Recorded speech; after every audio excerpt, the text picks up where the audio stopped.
जे 24-25चं जे स्नेहसंमेलन होत आहे त्याचा प्रमुख पाहुणा म्हणून मला आमंत्रित केलं आणि आपल्याशी संवाद साधण्याची संधी दिली.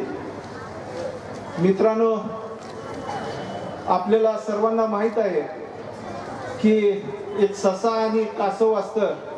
ससा आणि कासवाची गोष्ट आपण सर्वांनी ऐकली, माहितीये. कोण जिंकतं ती रेस दोघांची? कासव जिंकतं. काय आहे त्या गोष्टीतून काय सांगतात आपल्याला, काय कळतं? तर आपण जीवनामध्ये स्लो आणि स्टेडी पाहिजे. आपले प्रयत्नांमध्ये नेहमी सातत्य पाहिजे. ही गोष्टी पहिली झाल्या, हा पहिला एपिसोड झाला. त्यानंतर काय होतं, ससा रागाला जातो. ससा रेस हारलेला असतो, अपयशाने खचलेला असतो. त्याला वाटतं की आपण आता सिद्ध करून दाखवावं. तो मनाशी खूनगाठ बांधतो. परत त्या कासवाशी तो रेस करण्याचा म्हणजे ठरवतात दोघ जण, आपण दोघं रेस करू. त्यावेळी काय होतं, साहजिकच ससा ईर्षेने पेटलेला असतो.